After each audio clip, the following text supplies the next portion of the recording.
Hallo, herzlich willkommen zu Case King TV. Heute beschäftige ich mich mal mit dem Thema Mäuse. Wie ich letztens schon erwähnt habe, ich habe immer mal wieder Probleme bei der ganzen Fülle an Artikeln, die Case King bietet, wirklich das Passende für mich zu finden. Heute habe ich mir mal professionelle Unterstützung geholt, den Jonas. Hi Jonas. Hi. Jonas ist vielen von euch sicherlich ein Begriff aus dem First-Person-Shooter-Bereich, aber auch aus dem Multi-Massive-Player. Johnny R., beim Counter-Strike eine Legende mit der AWP gewesen, wenn man es so sagen darf. Ja. Nicht bescheiden sein, geht schon. Und beim Multi-Massive-Player war bei Nihilum am Ende gut vertreten. Und ja, da habe ich mir mal gedacht, ich lasse mich mal heute beraten, weil bei dem Thema Mäuse bin ich nicht so ganz der Experte, muss ich gestehen. Jetzt haben wir hier eine ganze Menge Linien, Jonas. Was ist denn der Hauptunterschied erstmal bei den ganzen Mäusen, die wir jetzt hier vor uns liegen haben? Also ich denke mal, der Hauptunterschied ist natürlich bei allen Mäusen immer die Form, was sehr, sehr wichtig ist. Manche Leute mögen lieber kleinere Mäuse, manche Leute mögen größere Mäuse, manche Leute sind auch Linkshänder, deswegen haben wir hier auch sehr viele symmetrische Mäuse liegen, die sowohl für Rechts- als auch für Linkshänder geeignet sind. Und ja, leichte Mäuse, schwere Mäuse, wie ich schon sagte, selbst für mich ist die Auswahl bei solchen Sachen nicht einfach. Was vielleicht vergessen hast zu erwähnen, ich habe natürlich auch Mäuse entwickelt, teilweise auch, also ich kenne mich mit der Hardware ein bisschen aus und es gibt da durchaus auch Unterschiede, die jetzt nicht wirklich direkt ersichtlich sind. Obwohl Mäuse gleich aussehen, gibt es da teilweise auch erhebliche Leistungsunterschiede und wie gut die auch am Ende fürs Spielen sind. Also ich sag mal, was vielen sicherlich immer problematisch erscheint, ist ja die Abtastung. Wir haben, früher hatten wir die Kugelmäuse, dann kamen optische Mäuse und jetzt haben wir ja auch Lasermäuse. Und dann gibt es immer noch diese ominösen DPI. Ich weiß natürlich, dass es Dots per Inch heißt, aber was bedeutet das für den Spieler, der gerne die beste Maus haben möchte? Worauf muss er achten bei dieser Angabe und bei den Abtastformen?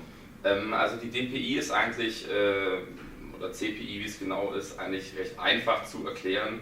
Es ist sozusagen die Maximalgeschwindigkeit der Maus, die man ohne eine Interpolation erreichen kann. Sozusagen damals hatten wir noch recht kleine Auflösungen, 1024 768. Wenn man da jetzt eine Maus mit beispielsweise 800 DPI nimmt, in dem Fall kann man dann auf einem Inch auf dem Mauspad sozusagen 800 Pixel überbrücken. Okay. Jetzt ist es aber mittlerweile so, wir leben nicht mehr in Zeiten von 800, 600, 1024 x 768. Wir haben teilweise Dual-Monitore, 30 Zoll Screens mit 2560 mal, weiß ich jetzt auch nicht, wo natürlich dann mit so einer 800 DPI-Maus auf dem Desktop schon dieser hier gemacht werden muss. Auch ein großes Mauspad. Genau, das zum einen und da sind halt hohe DPI auf jeden Fall von Vorteil.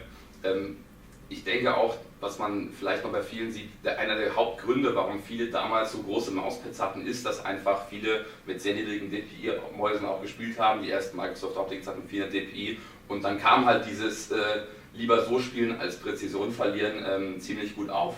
Aber mittlerweile ist es kein Problem mehr, es ist alles ein bisschen auch kompakter geworden und wir sind jetzt, glaube ich, mittlerweile bei über 5000 DPI angelangt bei den High-End-Modellen, was ausreichend ist für selbst ein 3-Monitor-Setup in diesen Fällen. Macht das Sinn? Was ich immer wieder höre, ich habe mir auch mal versucht, meine Maus darauf einzurichten, hat nie so richtig funktioniert. Wenn man jetzt beim First-Person-Shooter beispielsweise ganz normal erstmal rennt, dann ganz normale DPI zu haben, mit denen man relativ oder hohe DPI, um möglichst schnell sich bewegen zu können, um die Richtung wechseln zu können. Und dann, wenn man beispielsweise in den Zoom geht beim Snipern, dass man dann runterschaltet, Low Sense geht, um die Genauigkeit zu haben. Macht das Sinn? Es macht schon Sinn, es kommt natürlich darauf an, wie schnell das Spiel ist. Also am Ende für Spiele wie Quake oder sowas glaube ich nicht, dass es Sinn macht. Die sind wahrscheinlich etwas zu schnell. Bei anderen Spielen, zum Beispiel Battlefield oder so, habe ich von vielen Leuten damals gehört, dass sie diese Funktion auch benutzt haben, weil dort auch speziell verschiedene Sachen gemacht werden müssen. Da ist man mal irgendwie am Flakgeschütz oder mal ist man mit der Waffe unterwegs und da ist natürlich sehr einfach dann mal eben hin und her zu wechseln mit einem Klick. Haben wir hier auch bei einigen Mäusen, ne? Ja. DPI-Umschalter habe ich schon gesehen. Haben wir bei etwa, glaube ich, der Hälfte aller Mäuse. Hier bei Myonic sehe ich, hier bei Razer dürfte es sein. Auch hier genau DPI-Umschalter haben wir bei der Red von Zytec und bei der Rocket von Kone. Die anderen Ja, hier könnte es auch sein bei der Zoe. Würde ich sagen, ist sogar. Ich bin mir nicht ganz sicher, aber blenden wir aber ein, schauen wir nochmal nach und können es dann einblenden, das ist nicht das Thema.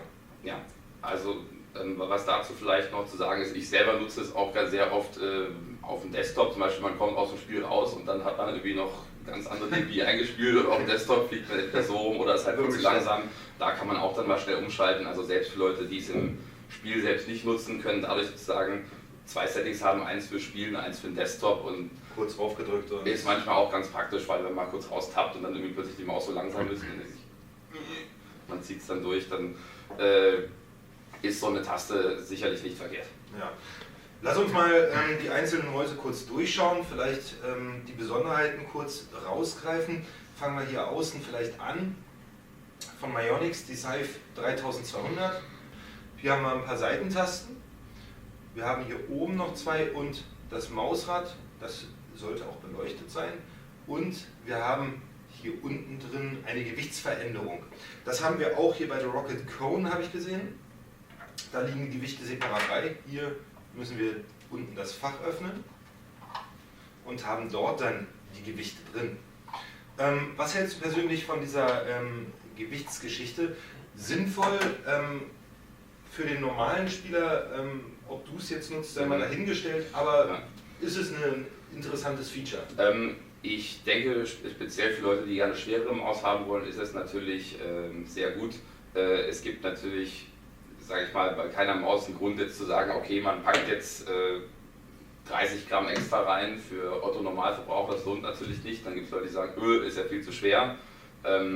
Deswegen kam einfach damals dieses Gewichte-Tuning auf, schon vor vielen Jahren. Manche nutzen es, manche nutzen es nicht. Der Grund, warum es manchen Mäusen nicht ist, ist einfach, weil selbst die Option ist zu haben, das Gewicht natürlich schon minimal erhöht. Natürlich auch minimal den Preis, aber das ist bei allen Features, denke ich mal, so klar. Aber was ein Vorteil des Gewichtetunings ist, ist natürlich auch, dass man eine gewisse Balance in die Maus bringen kann. Dadurch auch, je nachdem wie die Gewichte platziert sind, was manchen Leuten, je nachdem wie man die Maus am Ende auch hält, ja, ziemlich gut tut dann am Ende. Logisch. Das waren jetzt die 2 Rechtshändermäuse, die wirklich auch nicht gleichmäßig aufgebaut sind. Da haben wir noch eine dritte, die auch für Rechtshänder ausgelegt ist. Wobei man hier höchstwahrscheinlich die Seiten auch wechseln kann. Da bin ich mir aber nicht sicher. Die rechte Seite, glaube ich. Die rechte Seite kann man wechseln, auf alle Fälle. Von Zytec die Cyborg. Die ist nun komplett anpassbar. Finde ich persönlich sehr interessant, weil ich habe sehr große Hände. Deine sind auch nicht gerade klein, würde ich behaupten. Aber ich habe halt immer das Problem, nehmen wir jetzt mal hier von Zoe oder von Steel, dass ich doch gerne noch was anpassen würde. Da ist natürlich die Cyborg ganz nett. Allerdings Stabilität muss man halt sehen, ne? Da schon eher ein höheres Modell dann mit Stahl ausgekleidet? Ja gut, ich habe die jetzt selber noch nicht getestet, aber generell auf den ersten Blick sieht es natürlich nicht ganz so stabil aus wie die höheren Modelle mit der Aluminium-Grundplatte. Aber die Idee ist... die Idee ist auf jeden Fall grundsätzlich nicht falsch, aber es hat halt auch, wie gesagt, für manche Griffformen den Nachteil, man hat halt auch weniger zu greifen, dadurch, dass viele Freiräume da sind. Was wiederum den Vorteil hat, dass man vielleicht nicht so viel schwitzt, aber es ist wie gesagt immer Vor- und Nachteile immer. Vor- und Nachteile bei allen Sachen. Also muss jeder selber sehen, aber ja, eine interessante Variante, wie ich finde. Dann haben wir hier vorne noch die Zoe AM-GS mit den Glossy Sides, ganz neu von Zoe. Und auch wieder mit, wie die meisten Mäuse eigentlich, wie auch mit dir damals, mit ProGamern entwickelt. Das ist eine Lasermaus. Das ist eine optische Maus. Optische Maus? Das war ein sehr, sehr puristisches Modell, die kommt auch ohne Treiber und alles andere ziemlich, also leichtgewichtig, wenn man das jetzt mal anhebt im Vergleich zu vielen anderen Sachen. Kein Gewichtetuning, keine Beleuchtungen auch extra drin. Der Grund ist ganz einfach so, wie hat sich hier auf das Wesentliche konzentriert, auf den Turnierspieler. Dadurch fehlen aber dann auch vielen Leuten andere Features. Es ist halt eine sehr, sehr zugeschnittene Maus für FPS-Spieler. Also das wirklich für Gamer und für FPS ist das sozusagen die Top-Wahl im Grunde genommen, weil wirklich nur das Wesentliche drin ist. Ist, denke ich mal, ein sehr guter Nachfolger von der Maus, das ist eine Microsoft Intelli Optical 1.1, die ich vorhin auch erwähnt hatte. Ein bisschen ähnlich. Ähnlich von der Form, auch dieses abgerundete von oben runter. Nicht sehr viel mehr Tasten, also eine Seitentaste mehr auf jeder Seite. Und ja, das ist eigentlich sozusagen als Successor, sagen wir mal, als Nachfolger davon sicherlich gedacht gewesen. Und ich denke mal, da ist es auch sehr gut, hat etwa die 10-fachen CPI am Ende noch, nee, ich glaube 5-fach, 6-fach, glaube ich. Die haben ja eine extra Linse drin, die sozusagen diese Lift-Distanz nochmal korrigiert. Aber ja. Ja, die Lift-Off-Distanz, das ist auch etwas, wo ich bei einer ganz alten Maus, die wir an einem Rechner in der Firma haben, mal bemerkt habe. Dort habe ich die Maus wirklich in der Höhe gehabt und konnte sie immer noch führen, was ich wirklich als störend empfunden habe, weil man hebt ja gerade an, damit sie nicht mehr den Boden berührt, richtig? Also das ist ja, je weniger Lift-Off-Distanz, desto besser. Generell ja. Damals, glaube ich, die ersten optischen Mäuse hatten so um die 3 bis 4 Millimeter Lift-Off-Distanz.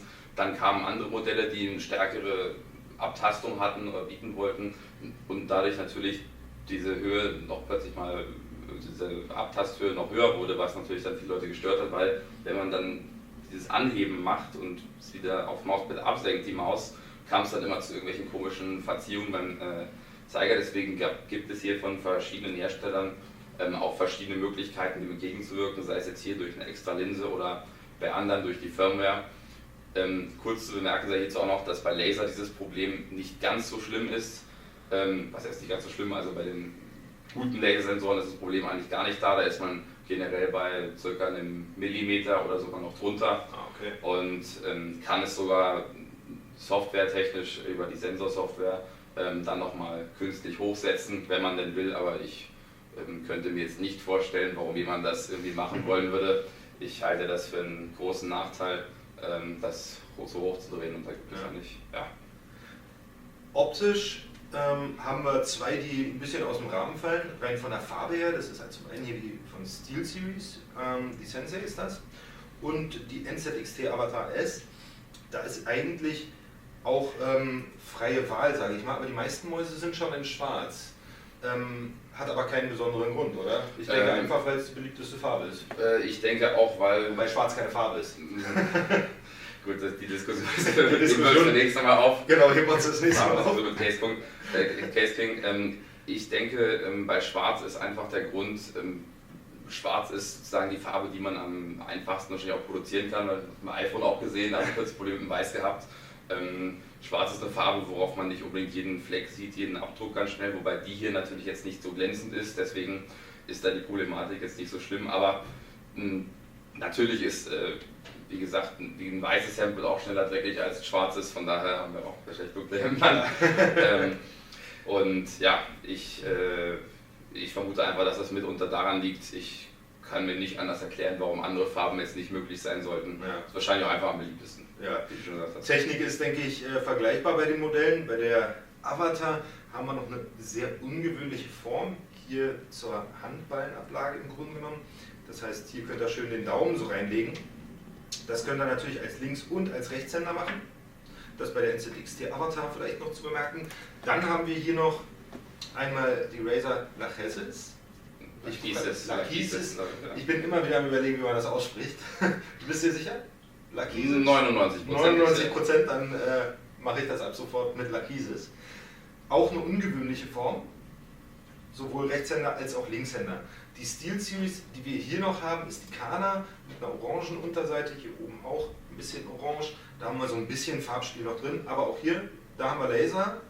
Bei der Kana müsste es eigentlich das ist auch, das ist ich könnte jetzt genau die ganzen Bezeichnungen rausholen. Also das ist hier noch ein Philips Lasersensor, das hier ist ein Pixart Optical, wenn ich mich nicht ganz täusche. Okay. Schon mal nachgucken. Ja. Generell ist da natürlich schon ein Unterschied zwischen den beiden, wobei der Sensor hier jetzt schon ein bisschen länger im Markt ist. Das Modell ist ja auch schon länger draußen. Das neueste Lasermodell, der Avago 9500, ist jetzt hier zum Beispiel in diesen beiden Mäusen verbaut. Also in der Rocket Cone Plus und in der SteelSeries Sensei. Und in der Sensei, genau. Der hat dann auch diese Features, die ich vorhin angesprochen hatte, wie die anpassbare Lift-Off-Distanz, sofern es im Treiber integriert ist. Und ja, deswegen wollte ich es gerade nochmal erwähnt haben. Okay, also grundsätzlich können wir sagen, hier die neueste Technik, lasermäßig, haben wir hier in der Rocket Cone Plus und in der SteelSeries Sensei. Optisch wären wir mit der Zowie AM GS vorne oder der Zowie AM. Genau, das ist ja bloß die Seite der Unterschied. Das wäre jetzt so der andere optische Sensor, der jetzt so im High-End optischen Bereich wäre. Das ist hier, denke ich mal, ein gutes Mittelfeld. Auch, jetzt weiß ich nicht genau, was hier verbaut ist, aber ich vermute auch ähnliches.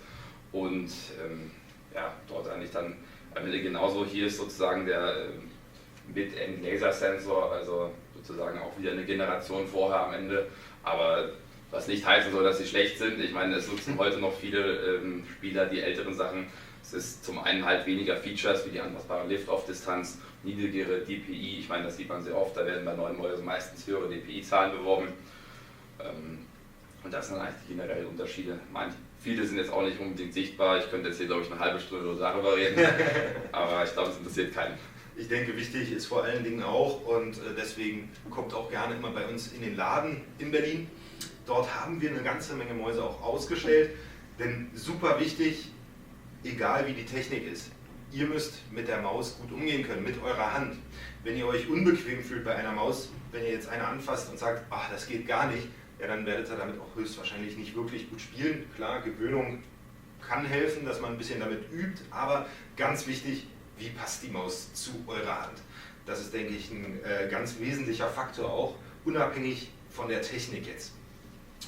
Von der Technikseite her habt ihr schon mal gehört, was wir zumindest hier empfehlen würden, was die neueste Technik hat. Grundsätzlich aber alle diese Modelle sehr gute Mäuse. Wir haben jetzt hier keinen wirklichen Ausfall dabei. Nee, das würde ich jetzt nicht sagen. Also haben wir eine gute Vorauswahl getroffen. Denke ich, ja. Hervorragend. Ja, ich bin halt mal durchs Lager gegangen und habe mal gesucht, was wir nicht so alles haben. Dann noch abschließende Fragen. Mauspads und Mausglides.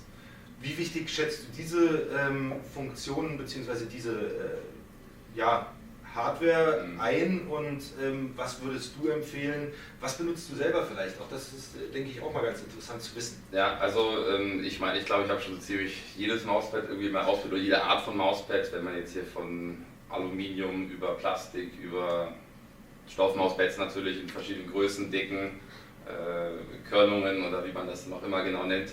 Persönlich bin ich ein großer Fan von Plastikpads, weil sie einfach sehr schnell sind. Hingegen kenne ich andere Leute, die sagen, geht gar nicht für mich, das müsste langsamer sein, da muss jetzt ein Stoffpad her. Aber das muss halt wie bei Mäusen jeder selbst wissen, wie schnell er es haben will am Ende. Und wenn es dann wirklich nochmal eine Spur schneller sein soll bei dem Mauspad, dann sind jetzt Mausgates extra nochmal zu empfehlen. Natürlich nutzen die sich auch so ein bisschen ab immer, also jetzt auf dem Stoffpad nicht so stark wie auf manchen Plastikpads, die etwas rauer sind.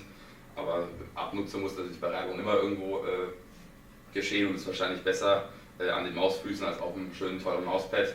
Und deswegen sind die auch meistens die neuen etwas weicher gestaltet, was den Gleiten nichts abtut, aber die Haltbarkeit des Mauspads signifikant eigentlich auch erhöht. Was auch noch interessant ist eigentlich, dass viele Leute auch mit Stoffpads diese Glides nutzen, weil teilweise auch da wie soll man das sagen, wenn man die Maus sozusagen das erste Mal bewegt, die erste Bewegung, wenn sie gerade stillstand, sehr viel leichter fällt, als mit den normalen Skates teilweise. Nicht so vor dem Bewegen. Genau, und das ist in jedem Fall bei vielen sehr beliebt, diese Skates sind auch trotz allem auf Stoffpads zu benutzen. Auf Plastikpads oder Aluminiumpads kann es für manche Leute zu schnell werden, aber gut, für mich kann es nicht schnell genug sein. Alles eine Geschmackssache, wie man spielt. Ich meine, es gibt da noch Teflon-Spray auf den Mauspads und sowas. Falls es jemand noch kennt von den LAN-Partys damals. Ich kenn's so.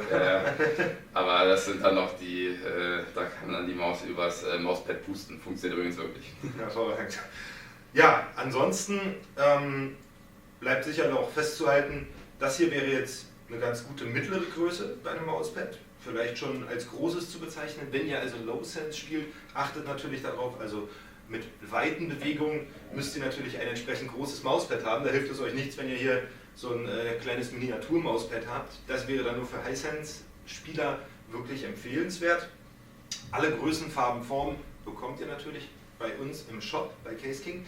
Wenn ihr mal sehen wollt, wie der Jonas früher abgegangen ist. Wir dürfen es leider nicht einblenden, weil dann müssten wir unsere FSK-Stufe hochdrehen, wegen der Spiele, ganz einfach. Ja, jetzt sind wir jugendfrei. Ja, inzwischen sind wir jugendfrei, genau. Aber wenn ihr mal sehen wollt, wie Johnny R. gespielt hat, unten haben wir mal Videoantworten dazugefügt, sodass ihr zumindest mal sehen könnt, wer hat hier euch eigentlich was erzählt, damit das auch wirklich Sinn macht. Denn viele kennen dich zwar sicherlich noch, aber es wird auch sicher viele geben, denen du keinen Begriff mehr bist, weil du nicht mehr so aktiv bist wie früher. Wir machen es auch nicht nur für die Computerspieler. Genau, wir machen es ja nicht nur für die Computerspieler, die ganzen Sachen. Insofern hoffe ich, dass Jonas und ich euch einen schönen Überblick geben konnten über die Mäuse. Vielen Dank an dich, Jonas, dass du heute unser Gast warst. Kein Problem. Und wir freuen uns, euch beim nächsten Mal wieder begrüßen zu dürfen. Hier bei CaseGang TV.